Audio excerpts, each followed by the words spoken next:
Srimad Bhagavatam, lessons 5 and 6 for May 2021, Canto 2, Chapter 9, texts 11 through 30 is what we'll be covering. This is the lessons 5 and 6.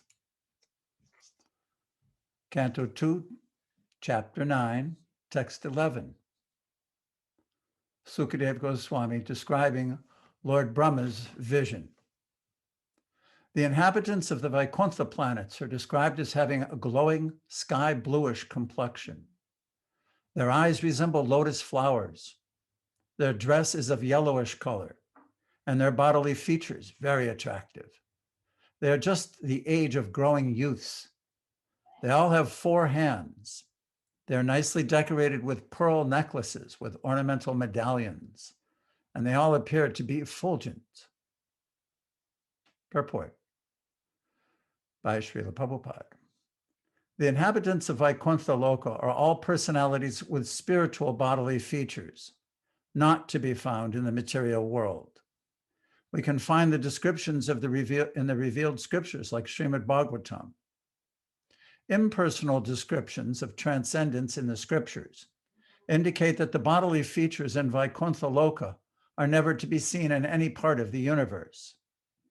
As there are different bodily features in different places of a particular planet, or as there are different bodily features between bodies in different planets, similarly, the bodily features of the inhabitants of Vaikuntha Loka are completely different from those in the material universe.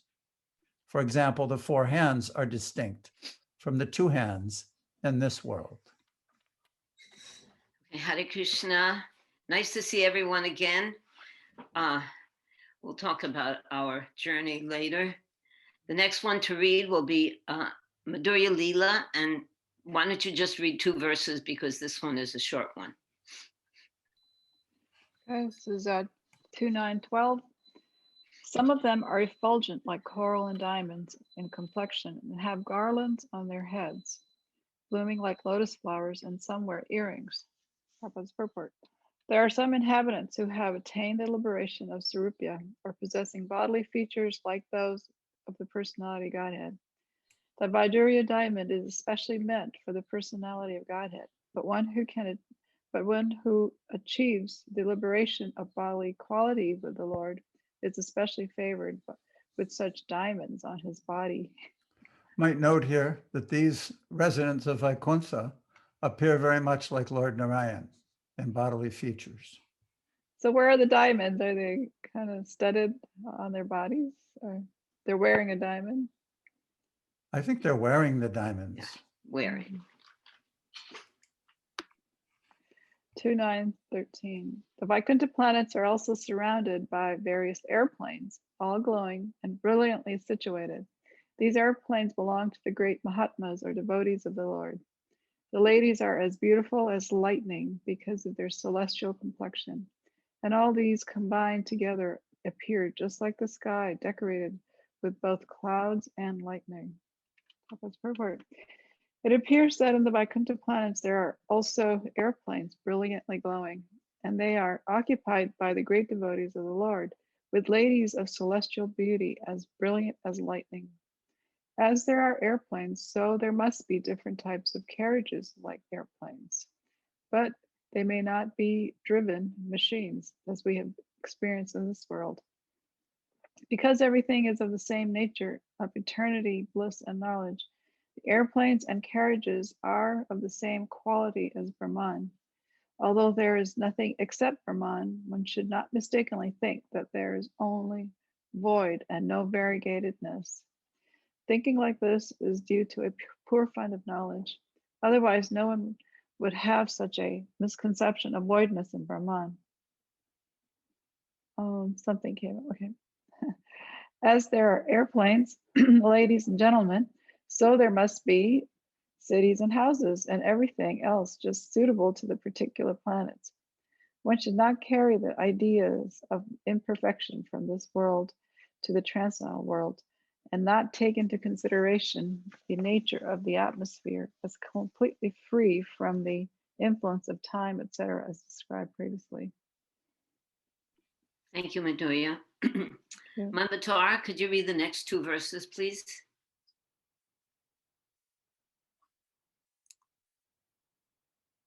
Unmute, unmute. The goddess of fortune, in her transcendental form, is engaged in the loving service of the Lord's lotus feet. And being moved by the black bees, followers of spring, she's not only engaged in variegated pleasure, service to the Lord, along with her constant companions, but is also engaged in singing the glories of the Lord's activities. Lord Brahma saw in the Vaikuntha planets the personality of Godhead, who is the Lord of the entire devotee community, the Lord of the goddess of fortune, the Lord of all sacrifices, and the Lord of the universe, and who is served by the foremost servitors like Nanda, Sunanda, Prabhala, and Harana, his obedient associates. Keep going. When we speak of a king, it is naturally understood that the king is accompanied by his confidential associates, like his secretary, private secretary, aide de camp, ministers and advisors. So also when we see the Lord, we see him with his different energies, associates, confidential servitors, etc. So the Supreme Lord, who is the leader of all living entities, the Lord of all devotee sects, the Lord of all opulences, the Lord of sacrifices, and the enjoyer of everything in its entire creation, is not only the supreme person, but also is always surrounded by his immediate associates, all engaged in their loving transcendental service to him. Unmute, unmute, unmute.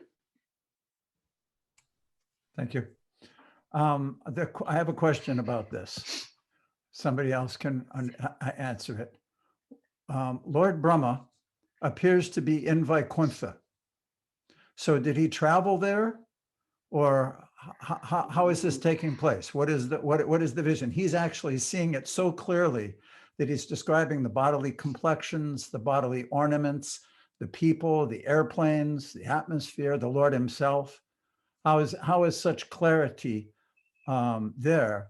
Is he actually traveled to Vaikuntha, or is he still on his lotus seat? I think there is a verse coming up with the specific reference to that. But does someone know? Well, isn't this taking place in Vaikuntha? The Garba, he's coming from the navel of Karna Daksha. No, not Karna, but Shiradaksha Vishnu, right? No, which Garba? Garbhadakshay. He's coming from the Garbhadaksha Vishnu. So isn't Garbhadaksha Vishnu within each universe within the Vaikuntha area, or? Well, this is unless you want to get into this discussion now, Patti, I do think there's a reference to it later on, because that's a really big. Everyone should think about that. But he also says somewhere that Brahma, from his vantage point, could see everything. Okay, this is I think we should go on for a little bit before, because that is a huge topic, and that is the essence of everything, really, right there. There's two ways to look at that. So what do you think? There's some kind of sound going on when you, it's like I hear the sound. I hear the sound. Oh, there you go. That just stopped it, whatever that was. Okay. I think we should go on just to see if it's going to be answered. But so Vaishnavi, could you read, and then Tisha? Okay. Srimad Bhagavatam 2.9.16. The personality of Godhead, seen leaning favorably towards his loving servitors, his very sight intoxicating and attractive, appeared to be very much satisfied. He had a smiling face decorated with an enchanting reddish hue. He was dressed in yellow robes and wore earrings and a helmet on his head. He had 4 hands, and his chest was marked with the lines of the goddess of fortune. Purport. In the Padma Purana, Uttarakanda, there is a full description of Yogapita, or the particular place where the Lord is in audience to his eternal devotees.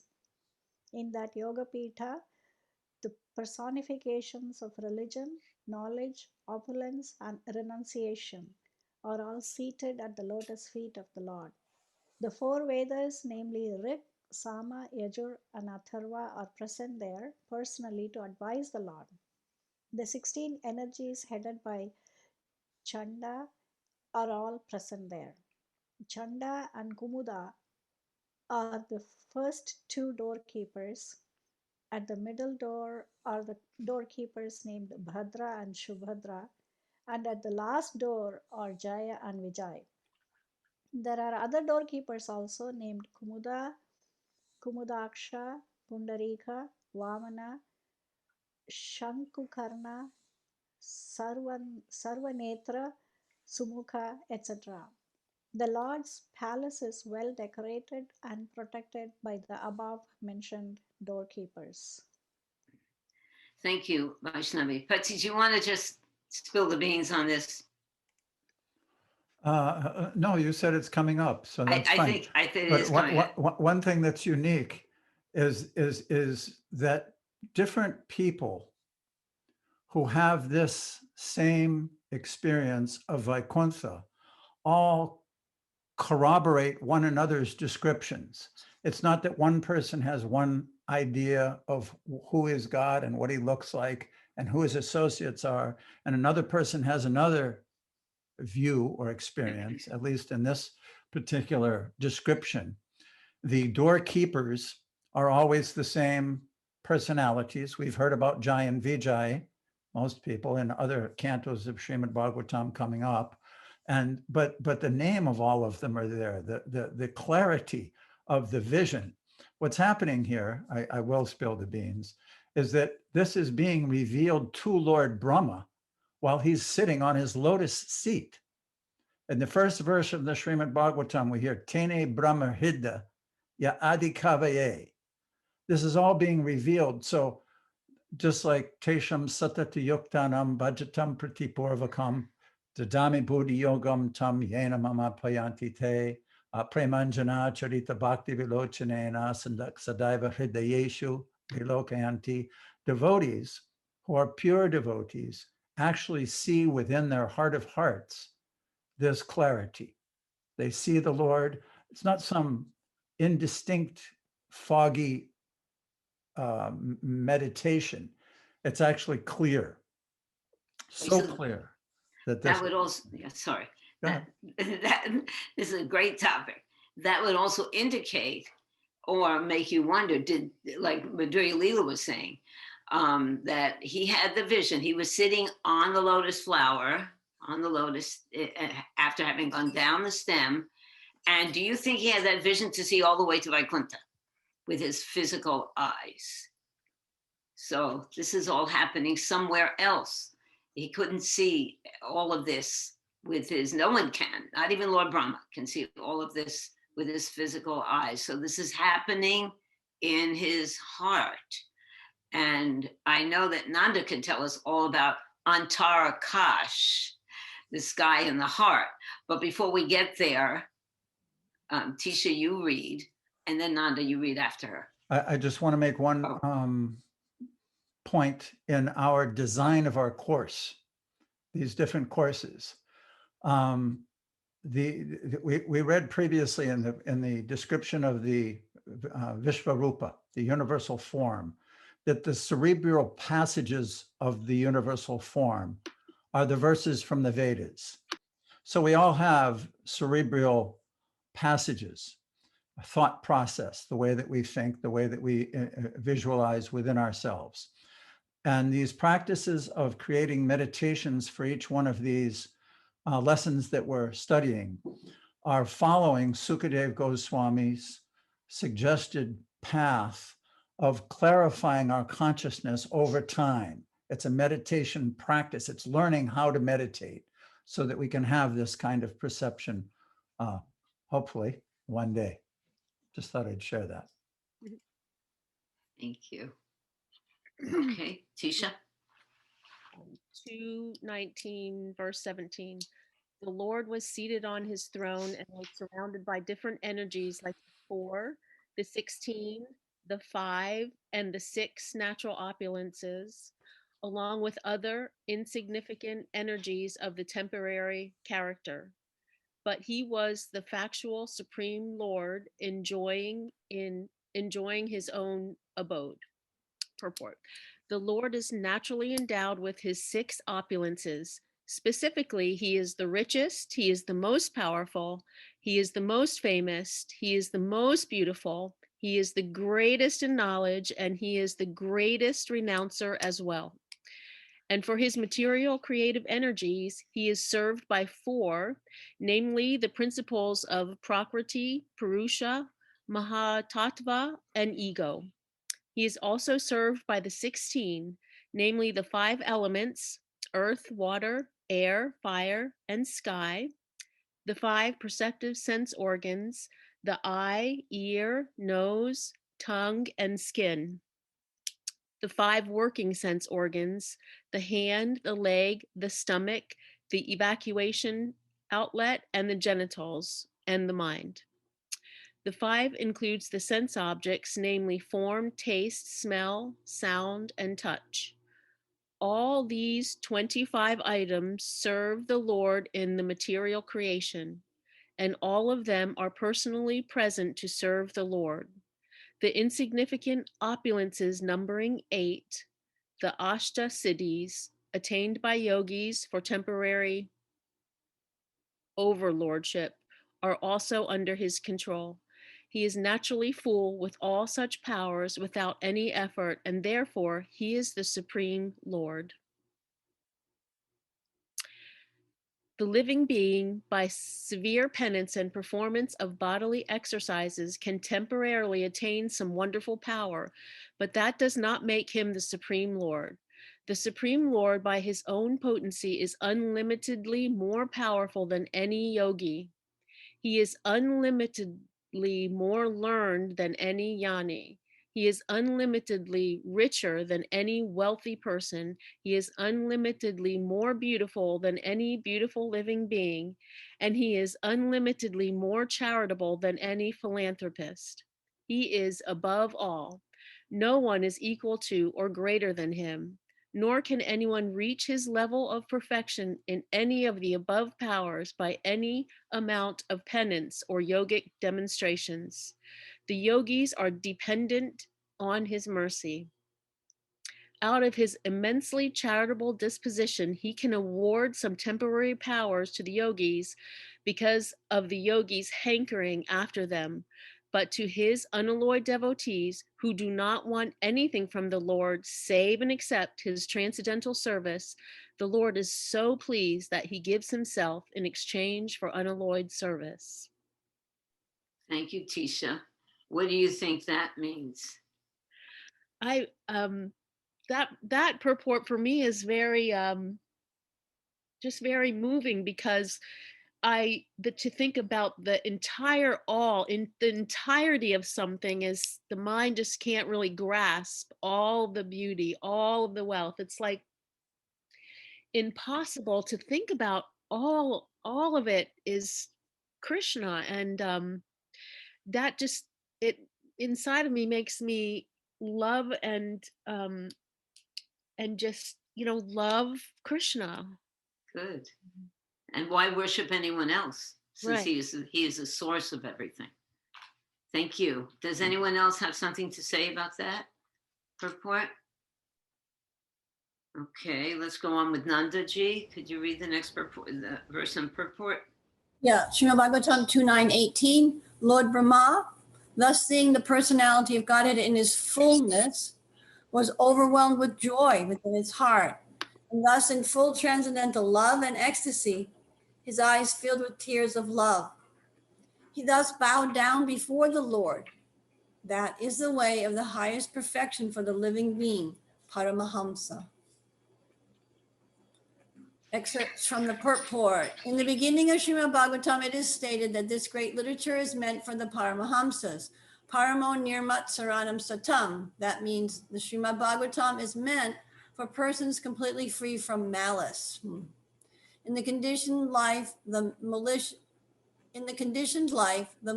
life begins from the top namely bearing malice against the Supreme Personality of Godhead. The personality of Godhead is an established fact in all the revealed scriptures. And in the Bhagavad Gita, the personal feature of the Supreme Lord is especially mentioned.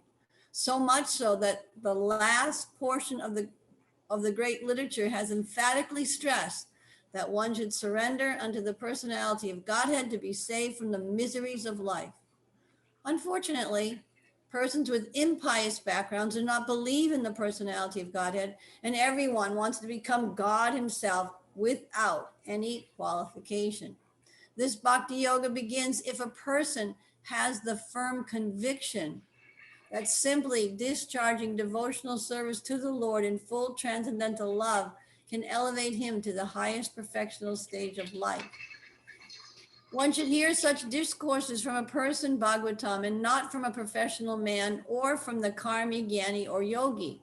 That is the secret of learning the science. One does not need to be in the renounced order of life. He can remain in his present condition of life, but he must search out the association of a bona fide devotee of the Lord and hear from him the transcendental message of the Lord with faith and conviction.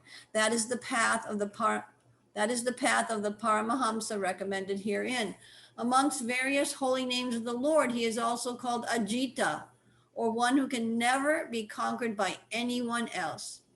Yet, he can be conquered by the Paramahamsa path, as practically realized and shown by the great spiritual master, Lord Brahma.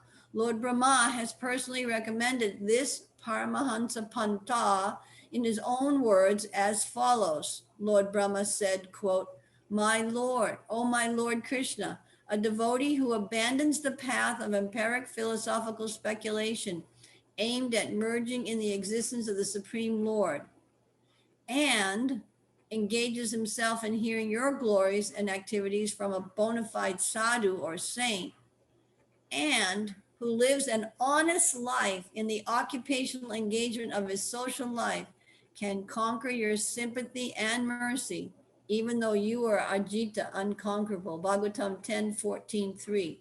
That is the path of the Paramahamsas, which was personally followed by Lord Brahma and later recommended by him for attaining perfect success in life. Thank you, Nandaji. Could you summarize that for us? Summary is, we're really fortunate to have stumbled across this path of bhakti yoga by the grace of Srila Prabhupada that brings you to the highest level of realization. When you study the Bhagavad Gita and you hear about the path of Gyan and karma and Gyan and Ashtanga and all those things, those paths are so difficult to execute, and they don't bring you to the topmost goal, neither that. And yet the path of bhakti is so sublime, so complete. And just like we're reading here, descriptions of the people in the Vaikuntha planets, because it's being revealed in the heart of those people who are thoroughly pure, So we're getting perfect knowledge, even though we are so far from perfection just yet. But guaranteed, if we stick on the path by the Lord's mercy, one of these lifetimes we'll get there, hopefully sooner rather than later. And It's already been later, I think. it's getting later and later. It's getting later and later. Nanda did say something that was very special that I've been looking for. She said, revealed in the heart. And this next verse is an amazing thing. So Bhadra's going to read it for us, I hope. And it made me wonder for many years, what is this? What is this? Bhadra, read the next verse for us. Actually, before he reads, I want to point out one thing. What's that noise? Somebody's got a machine on. We can hear it. Anyway. Oh, yeah, it almost went off. There it is. This verse that Srila Prabhupada quoted in the purport, describing the path of the Paramahamsa, is the verse where Lord Chaitanya, when he was speaking with Ramananda Roy, finally agreed that this is transcendental. You may remember that when they met at the Godavari, Ramananda Roy, Lord Chaitanya said, speak something about the goal of life. And Ramananda Roy started with following the Varnashram system. Do your duty according to that system. Lord Chaitanya said, that's material. Tell me something more. Then he even went up to Yet Karoshi Yat Ashnasi. Everything that you do, everything that you offer should be done in sacrifice to Krishna. Lord Chaitanya still said, no, that's external. Go deeper into the matter. Finally, when he came to this verse, then Lord Chaitanya said, yes, this is wonderful. Now please explain further. So let me read this one more time because it's such a potent point. This is Lord Brahma saying, my Lord, a devotee who abandons the path of empiric philosophical speculation aimed at merging into the existence of the Supreme and engages himself in hearing your glories and activities from a bona fide sadhu or saint, and who lives an honest life in the occupational engagement of his social life, can conquer your sympathy and mercy, even though you are ajita or unconquerable. And that's where Lord Chaitanya said, yes, this path is acceptable. This is true. One actually conquers the Supreme simply by performing this activity. That's Bhadra? wonderful. Hare Krishna. Convert everybody. Oh, it's you, Vajra. It's you with the machine. Yeah. Then I guess it's better someone else reading that because I have this AC on and that making the noise. Oh, okay. Gopa, So could you it's read okay, this? I will just hear. I will just hear. Okay. Gopa, could you read the next verse? She's coming. Okay. Yeah. Srimad Bhagavatam 2:9-19. And seeing Brahma present before him, the Lord accepted him as worthy to create living beings, to be controlled as he desired, and thus being much satisfied with him, the Lord shook hands with Brahma and slightly smiling, addressed him thus. Purport by Srila Prabhupada.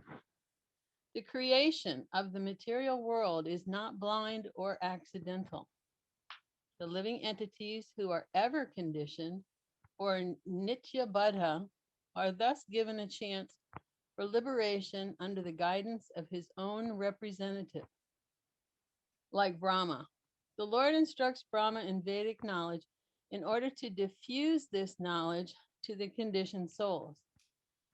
The conditioned souls are forgetful souls in their relationship with the Lord, and thus a period of creation and the process of dissemination of Vedic knowledge are necessary activities of the Lord. Lord Brahma has a great responsibility in delivering the conditioned souls, and therefore he is very dear to the Lord. Brahma also does his duty very perfectly, not only by generating the living entities, but also by spreading his party for reclaiming the fallen souls. The party is called the Brahma Sampradaya, and any member of this party to date is naturally engaged in reclaiming the fallen souls back to Godhead, back home. The Lord is very much anxious to get back his parts and parcels, as stated in Bhagavad Gita. No one is more dear than the one who takes the task of reclaiming the fallen souls back to Godhead.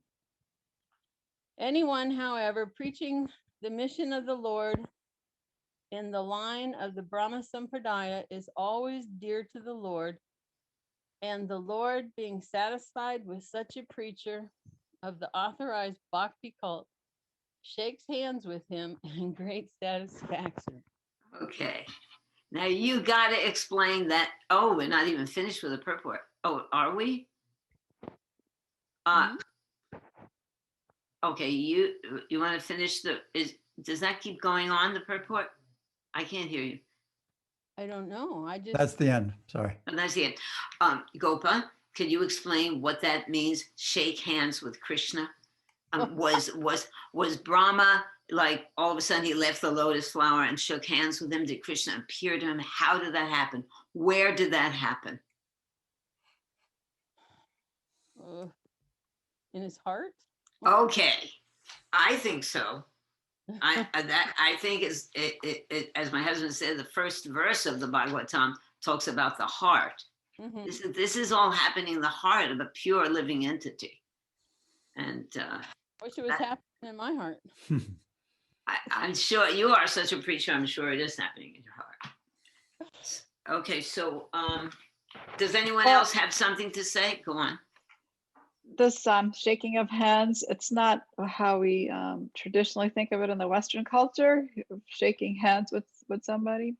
But in the Vedic culture and the Indian culture, shaking hands means like you put both your hands around their hands. So, you know, you might have seen that when somebody comes up and they're doing their pranams or something, and the other person will put their hands around Right. their Whatever. And hand. he had 4 hands. Everybody had 4 hands. So we were trying to imagine how those 4 hands would be shaking each other. In any case, the point is that it is not happening in the material world. It's happening in the pure heart of a living entity, in the pure heart of Lord Brahma. That is where this hand shaking is going on. Unless Nanda, whose hand is raised, has another point. Please tell us, Nanda. 2 points. It's explained by the acharyas that in different kalpas or in different times when there's this creation, the Lord doesn't always shake his hand. Sometimes he gives him a hug. Sometimes he does something different. But this particular creational process and Lord Brahma's realization, he shook his hand. But another point is just to clarify the point that you're stressing, how it's taking place in the heart. And it doesn't make it, this is just a clarification. Good, good. It's not any less real. It's totally real because things are happening on so many different levels. We were just reading in something or other, Brihad Bhagavatamrita, I think, or anyway, wherever, somewhere, about that, how in the spiritual world, the living entities, just like the Lord can manifest himself, he can expand himself, you know, into different manifestations, like he expanded himself to marry 16,000 queens. Well, so did the residents of Dwarka. They expanded themselves, and Devaki and Vasudev expanded themselves 16,108 times and went to each wedding. You know, so it just to get the idea that I just mentioning it so that we don't think that this manifestation in the heart is just like an imagination or a dream or anything. That was Good. the point. That's good. Maybe my husband has something to say. Pati, could you unmute, please?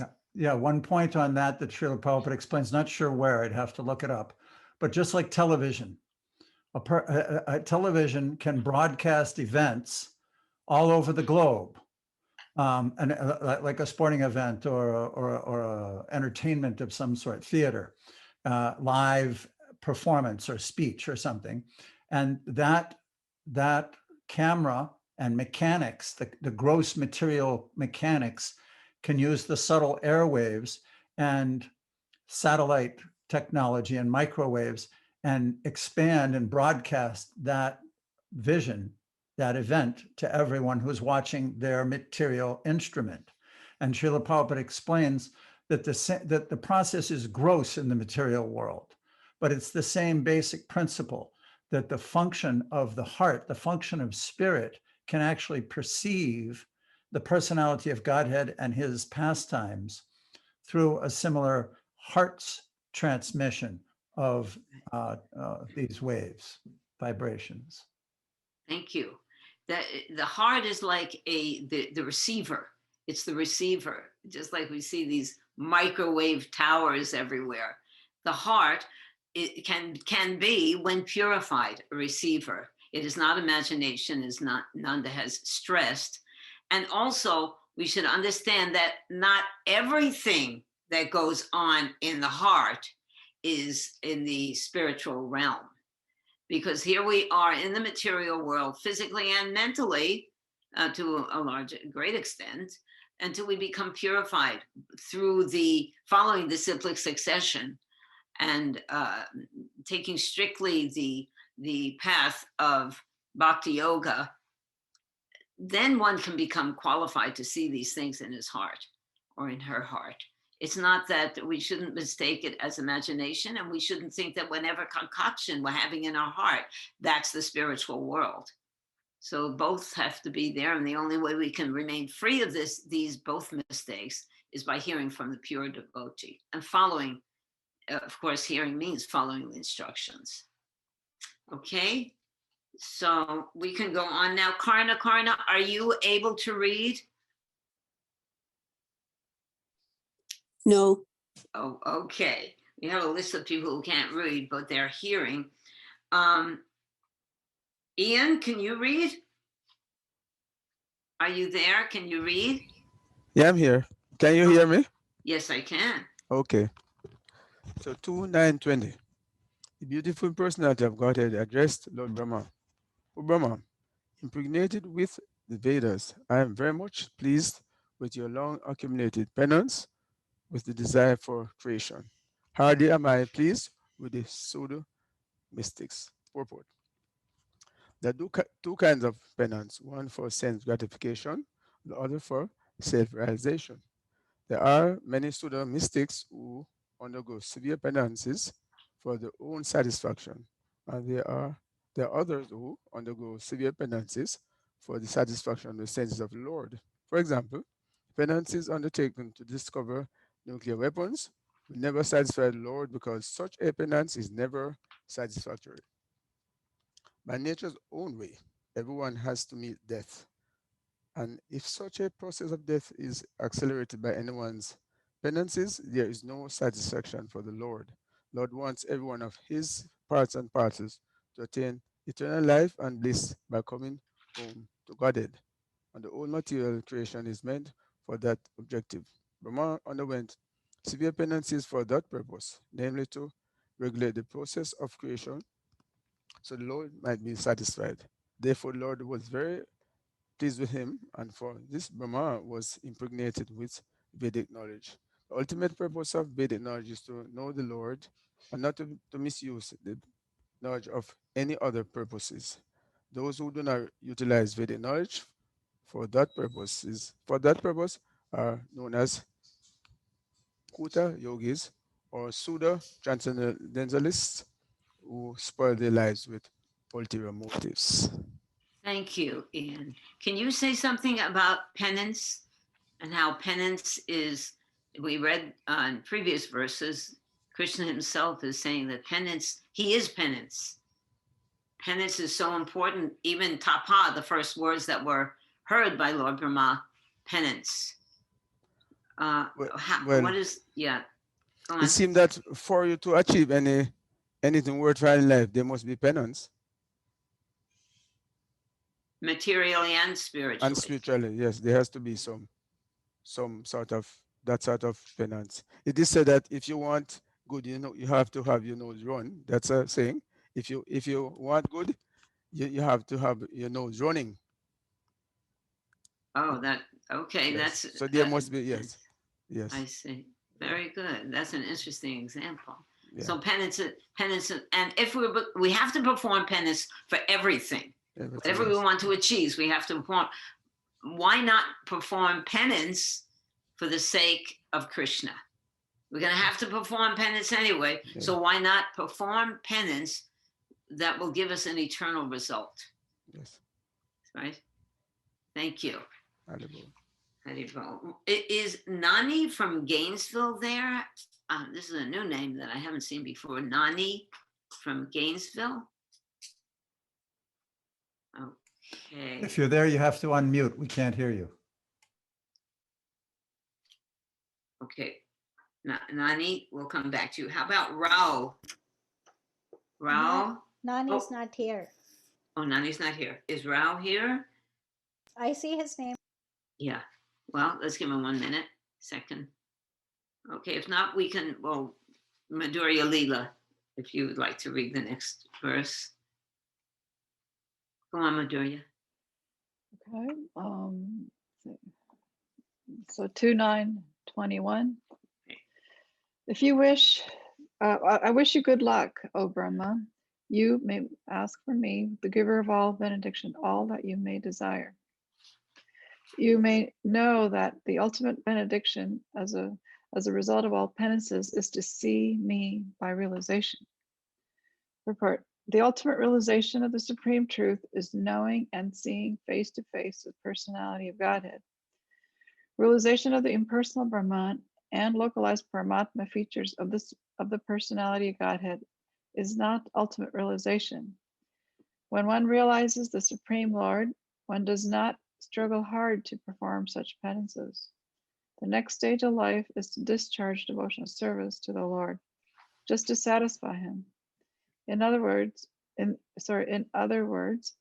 one who has realized and seen the Supreme Lord has attained all perfection because everything is included in that highest perfectional stage. The impersonalists and the pseudo mystics, however, cannot reach this state. I have a question for you. What does it mean that this devotional service is not hard? It's not hard to perform. It says when one realizes it's not, one does not struggle hard to perform such penance when one realizes the Supreme. What is that in reference to? Are you reading in the purport? Yeah, in the purport. When one realizes the Supreme Lord, one does not struggle hard to perform such penances. Penances. Go on. Because if you can realize the Supreme Lord, you're in love with Him and performing devotional service, and you can do anything. It's like the gopis did everything and anything to help to serve Him because they had Him in their heart. There's nothing else then. Oh, there's a Kadasi Prat. Okay. Patti, could you add to that? Because I think that's an important thing. Actually, I think we have to keep moving. We have to keep moving. Okay. So, Kadasi, I see you there. Could you read the next verse, text number 22? Thank you. Hare Krishna. Hare The Krishna. highest perfectional ingenuity is the personal perception of my abodes. And this has been possible because of your submissive attitude in the performance of severe penance according to my order. Purport. The highest perfectional stage of life is to know the Lord by actual perception, by the grace of the Lord. This can be attained by everyone who is willing to discharge the act of devotional service to the Lord as enjoined in the revealed scriptures that are standard and accepted by the bona fide acharyas, spiritual masters. For example, the Bhagavad Gita is the approved Vedic literature accepted by all the great acharyas such as Shankar, Ramanuja, Madhva, Chaitanya, Vishwanath, Baladev, Siddhanta Saraswati, and many others. In that Bhagavad Gita, the personality of Godhead, Sri Krishna, asks that one always be mindful of Him, always be His devotee, always worship Him only, and always bow down before the Lord. And by doing so, one is sure to go back home, back to Godhead, without any doubt. Thank you. That can you want to? Do we have time for Kadasi just to give us some enlightenment on this verse, real quick? Certainly, but Sami, you should keep in mind that we have to. It's not just time; it's also the theme of what's going on. I'm finding that so much discussion on all the different individual points are losing track of the theme and the story the way that it's evolving. I'm sorry. Sorry? Okay. But go ahead, Kadasi. That's okay. Yeah, it's fine. It's fine. Okay. Well, why don't you read the next one too? Okay.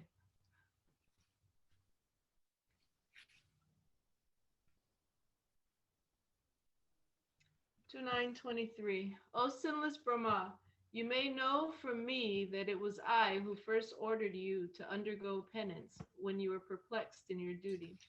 Such penance is my heart and soul, and therefore penance and I are non-different. The penance by which one can see the personality of Godhead face to face is to be understood as devotional service to the Lord and nothing else, because only by discharging devotional service and transcendental love can one approach the Lord. Such penance is the internal potency of the Lord and is non-different from him. Such acts of internal potency are exhibited by non-attachment for material enjoyment. The living entities are encaged in the conditions of material bondage because of their propensity for overlordship. But by engagement in the devotional service of the Lord, one becomes detached from this enjoying spirit.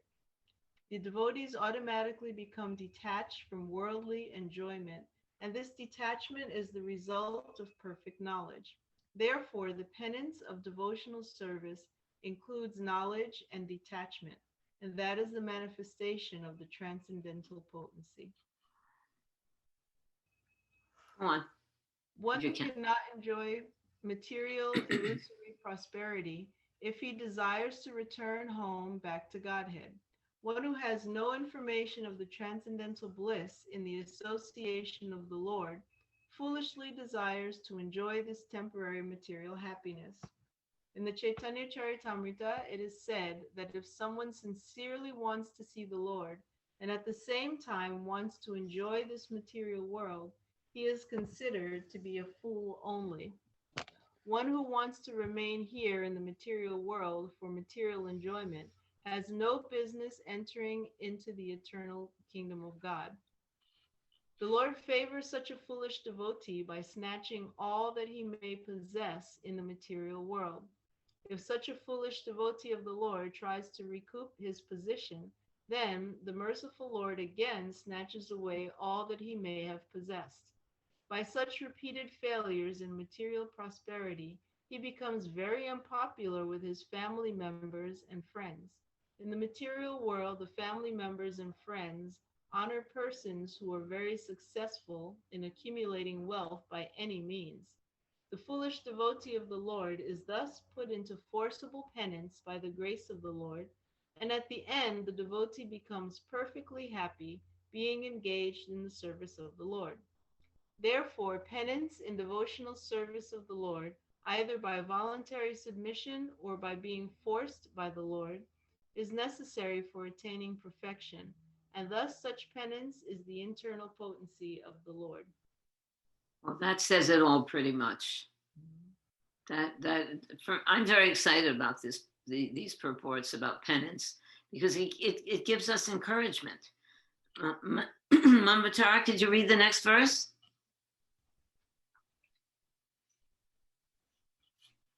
I'm mute.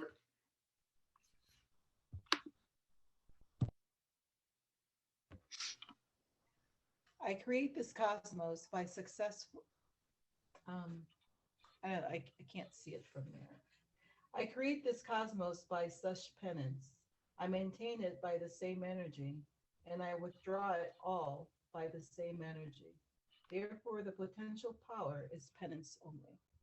In executing penance, one must be determined to return home back to Godhead, and must decide to undergo all types of tribulations for that end. Even for material prosperity and name and fame, one has to undergo severe types of penances. Otherwise, no one can become an important figure in this material world. Why then should there not be severe types of penances for the perfection of devotional service? An easygoing life and attainment of perfection in transcendental realization cannot go together. The Lord is more clever than any living entity. Therefore, he wants to see how painstaking the devotee is in devotional service.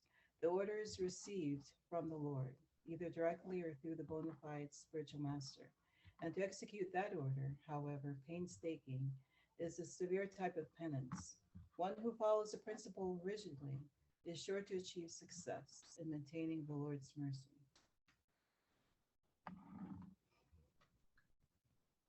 May I ask a question? Certainly, go ahead, Manvata. my guru used to always say that easy life does not go well together with spiritual life. But when we were talking about Lord Brahma in the heart, seeing Lord Krishna, is it the same type of experience that Markandeya was having in terms of seeing Krishna in the heart when he had that desire to see Krishna at the end of the cosmic manifestation? Markandeya No. Rishi. No, that No? actually was that was actually a physical. Markandeya Rishi wanted to see the illusory potency of the Lord. He did austerities to Lord Shiva and was benedicted with that with that. So at the end of the Kalpa, when there was devastation, he actually saw the devastation. He was in the waters of devastation, and then he saw the Lord on the banyan, on the leaf of the banyan tree. So that's different than this. Okay. Okay, a quick thing. What about penance? Is everybody becoming enlivening, understanding that when these things happen to us that maybe aren't so comfortable, this is Krishna giving us an opportunity to become purified and perform penance on his behalf. This is something we try to eat, like Bhakti Tirtha Maharaj said, an easy life does not go well with spiritual life. So penance is necessary. It purifies our hearts. Okay, let's go on with Vaishnavi. Would you like to read the next verse, Vaishnavi? Okay. Let's see. I have to.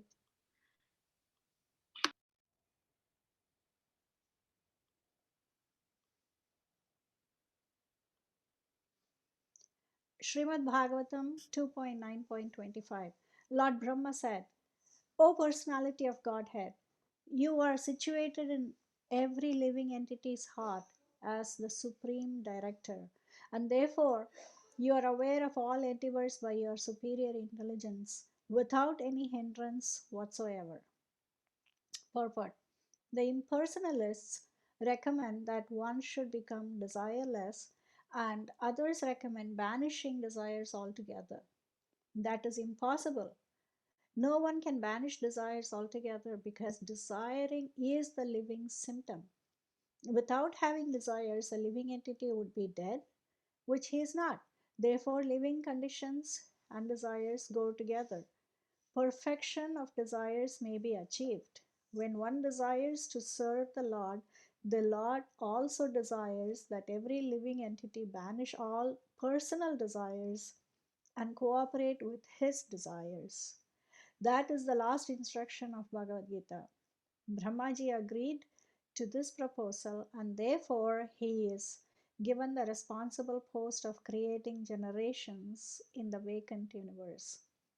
Oneness with the Lord therefore consists of dovetailing one's desires with the desires of the Supreme Lord. That makes for the perfection of all desires. The Lord, as the Super Soul, is in the heart of every living being, knows what is in the mind of each living entity, and no one can do anything without the knowledge of the Lord within.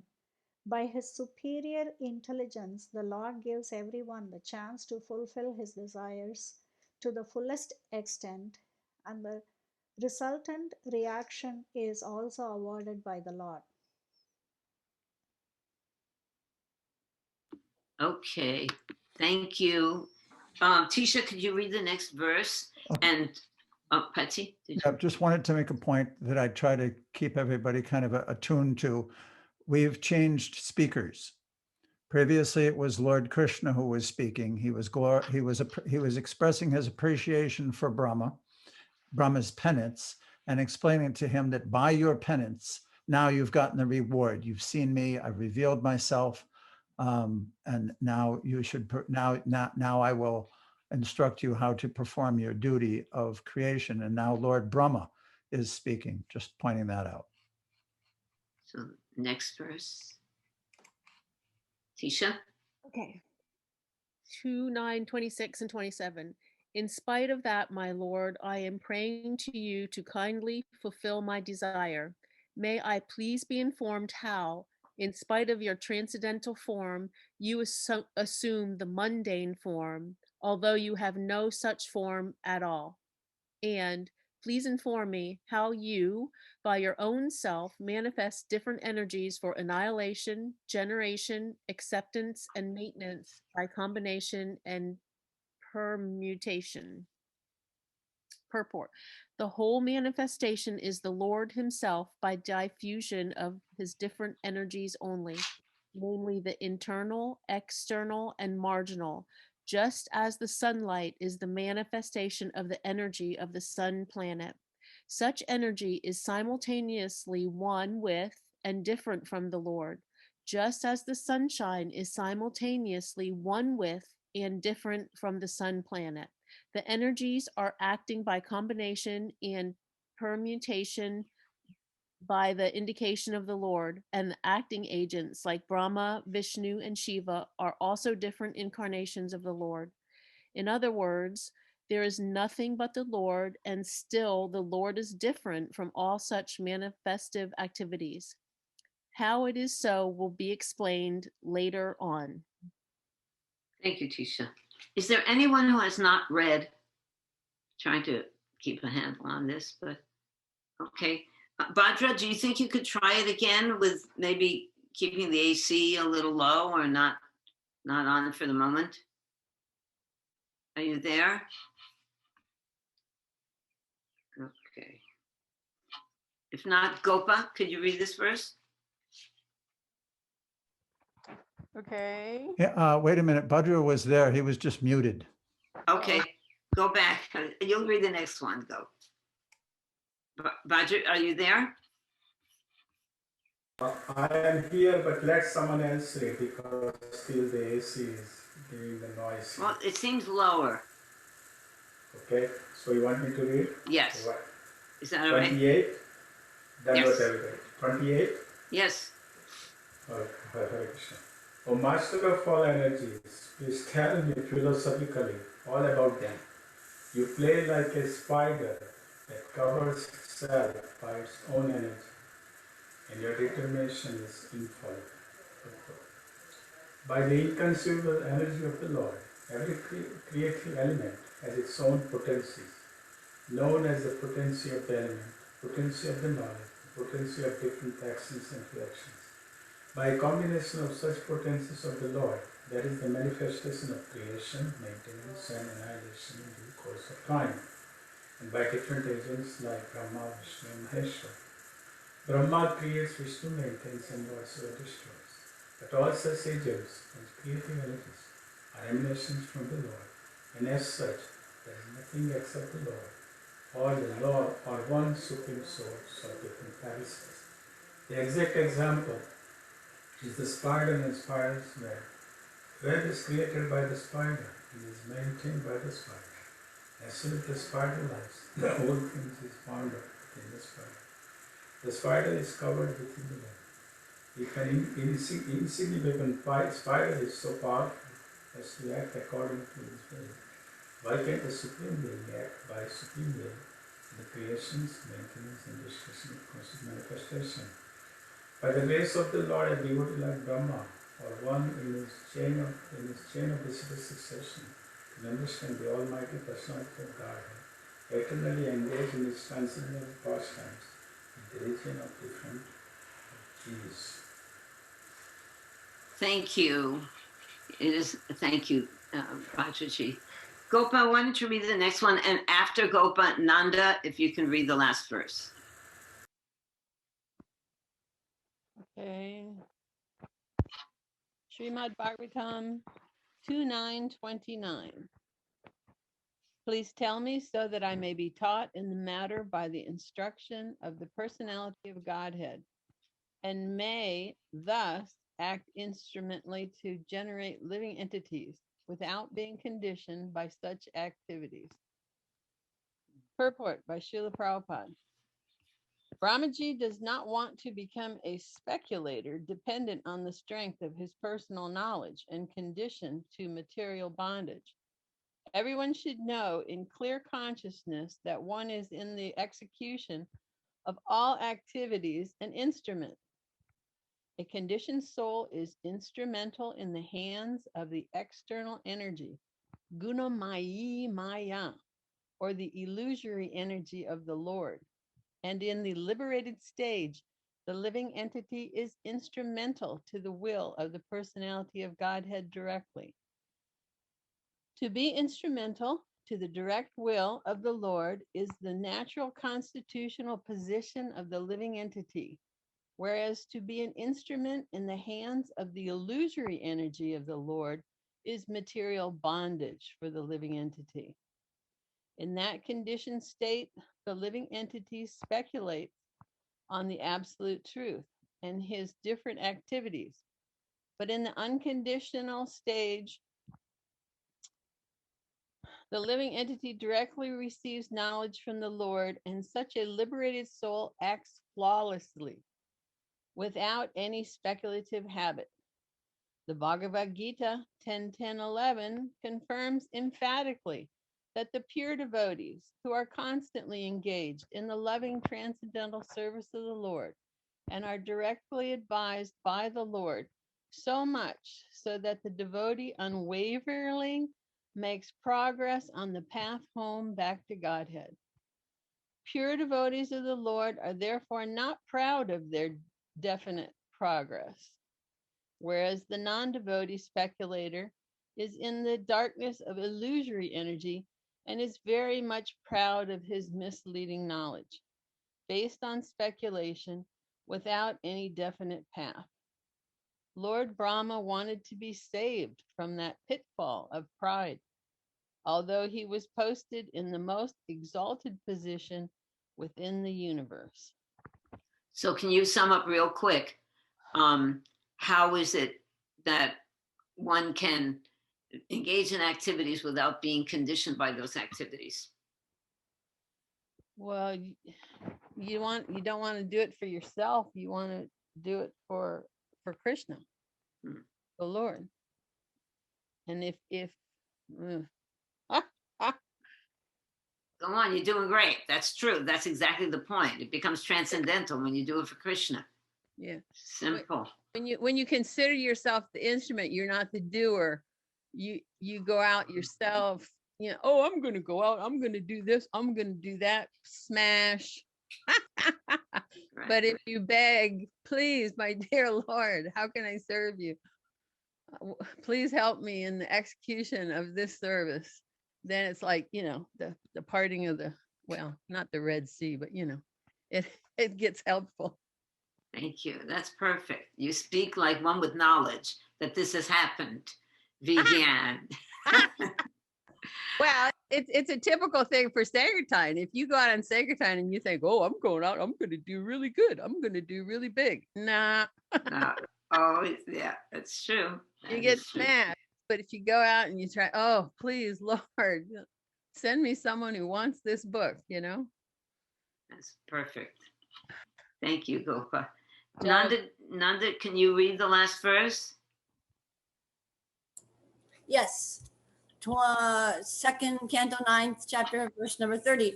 O my Lord, the unborn, you have shaken hands with me just as a friend does with a friend, as if equal in position. I shall be engaged in the creation of different types of living entities, and I shall be occupied in your service. I shall have no perturbation, but I pray that all this may not give rise to pride, as if I were the supreme. Srila Prabhupada's purport. Lord Brahma is definitely situated in the humor of friendship with the Lord. Every living being is eternally related with the Supreme Personality of Godhead in one of the 5 different transcendental humors, namely Shanta, Dasya, Sakya, Vatsalya, and Madhurya.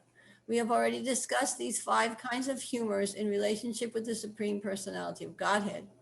It is clearly exhibited herein that Lord Brahma is related to the personality of Godhead in the transcendental humor of friendship. A pure devotee may be related with the Lord in any one of the transcendental humors, even in the humor of parenthood, but the devotee of the Lord is always a transcendental servitor.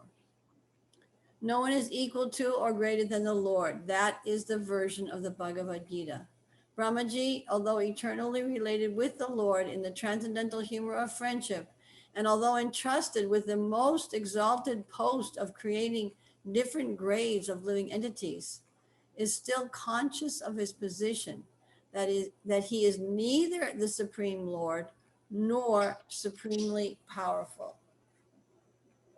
Oh, Go on. yeah, okay. It is possible that some extremely powerful personality within or without the universe may sometimes show more power than the Lord himself. Still, the pure devotee knows that this power is a vibhuti designated by the Lord, delegated by the Lord, and such a delegated, powerful living entity is never independent. Sri Hanumanji crossed the Indian Ocean by jumping over the sea, and Lord Sri Ramachandra engaged himself in marching over the bridge. But this does not mean that Hanuman was more powerful than the Lord. Sometimes the Lord gives extraordinary powers to his devotees, but the devotee knows always that the power belongs to the personality of Godhead and that the devotee is only an instrument. Because Lord Brahma is a pure devotee, even though the first dominating deity in the material world, and therefore, okay, I'm going to do that again. Because Lord Brahma is a pure devotee, even though the first dominating deity in the material world, and therefore able to do many wonderful things, he would never, like the non-devotee with a poor fund of knowledge, have the audacity to think of becoming one with the Lord. People with a poor fund of knowledge should take lessons from Lord Brahma when they are puffed up with the false notion of becoming God. Factually, Lord Brahma does not create the living entities.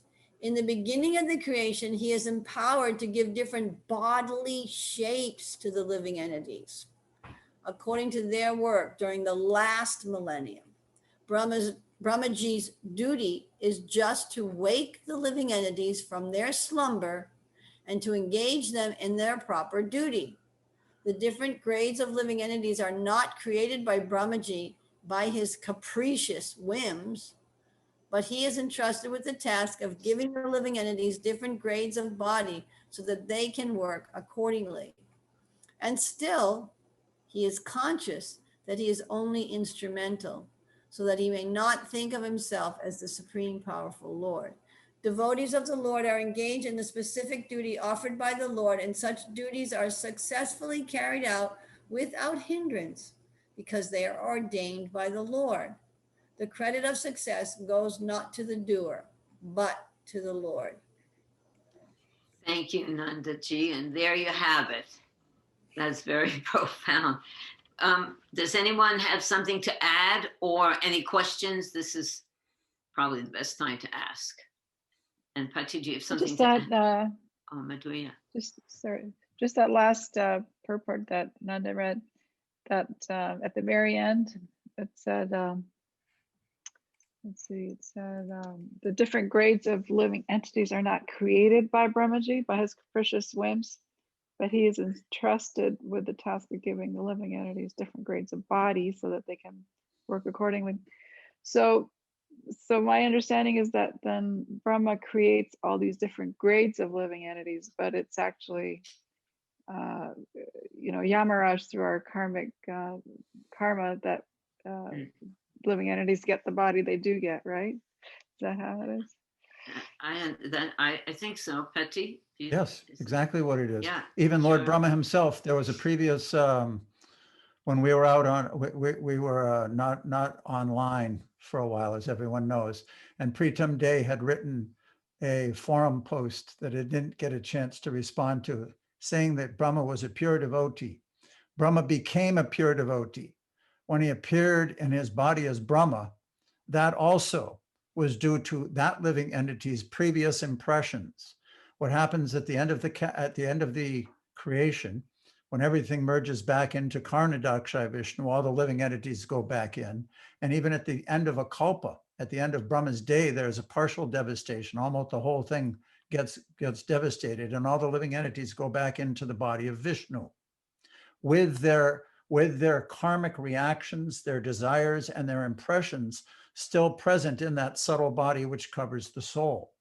So when they come back out again and Brahma creates the whole universe, each living entity is again placed into a body according to its previous activities in the last day of Brahma or the last creation. Yes, thank you. Mhm. Yeah, so it's not that Brahma necessarily places Jiva in a particular Yeah. body. No, So that's why Prabhupada used that beautiful statement. It's not by his capricious whims. He's not just scattering living entities into bodies with no relevancy. It's actually due to their past activities that they're getting each body according to its past activities, the individual soul. And he's so powerful, although a jiva, he knows each and every living entity within the entire universe. You may remember back in the beginning of this conversation, Lord Narada, when he was speaking with Brahma, he said, you hold the universe in your hand just like one holds a walnut. So he's cognizant, he's omniscient throughout the entire universe. He knows everything going on. But my question also is, but he doesn't make the decision of which soul will have which body. He just creates the bodies to satisfy the desires of the living entities, and they're placed in those specific bodies by Yamaraj. That's the depicted. Well, that's once deputy. that's once Yamaraj is manifested and performing his duties. But in this very beginning, Yamaraj isn't there yet. Right. The demigods, the planets, nothing's there. It's just Brahma. And Krishna is saying, I'm empowering you now to do this. Go ahead and create the living entities and act as my instrument. We were talking about this previously also. One of the forums was how to act so we don't become conditioned. So he has all this work to do. How does he do it without becoming entangled in the material energy? The perfect example is Bhagavad Gita. Arjuna has to kill people. He's being told by the Lord, kill your grandfather. Now, everyone with a common sense of morality will think that that's sinful. But because it's acting for Krishna, it's not sinful. And that's the whole crux of the point. So in the same way, this same principle of acting without becoming entangled, without becoming conditioned, but acting in pure devotion is what's being instructed. Before we break, I want to bring up one thing about what's upcoming. Lord Krishna's instructions to Brahma are condensed into 4 different verses called the Chatu Shloki, 4 shlokas. And these 4 shlokas are coming up in our next reading. So I wanted to express to everybody the way that I've designed these particular meditations and forums is very simple. Each verse gets its own meditation and forum. So although there are only 4 verses, please take the time and the mental attention to each of the verses in your meditation, on your japa. Meditate on what Krishna is instructing Brahma, because this is the root from which the whole tree of Vedic knowledge manifests in these verses. Anything else anyone has, please let us know. I would just like to talk real quick about what happened, what we did the last 10 days. We were in a very secluded, remote place with no internet, and we took full advantage of chanting and reading these verses and discussing them and reading. Also, my husband read the whole Brahma Samhita, which is coming up after we finish this chapter, because these are Lord Brahma's prayers.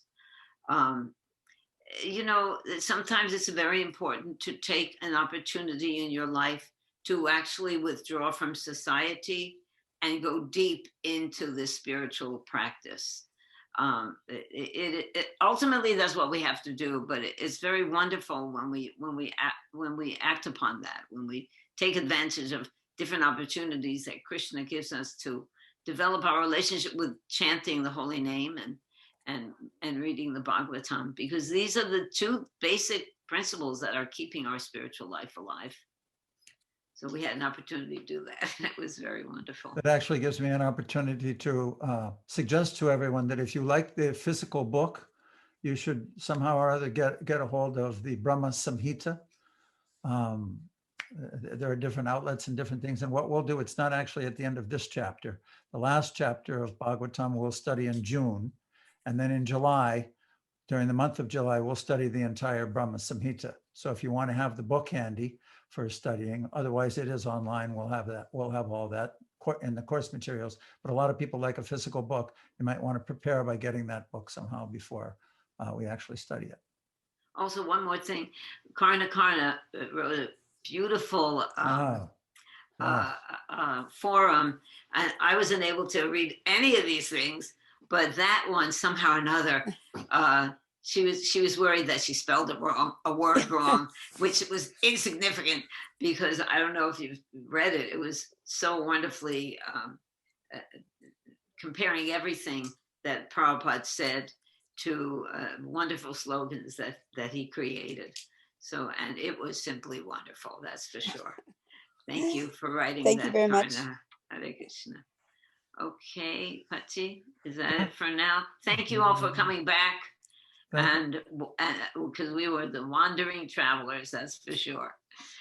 Hare Krishna. Hare Hare Glories Krishna. to Not Prabhupada. help but just keep us in And to the help basic you keep us church. strong, keep us in the Chaitanya way of Prabhupada, Nam Bhavnavyo Vaishnava Vaishnavyo Namo Namo. Thank you.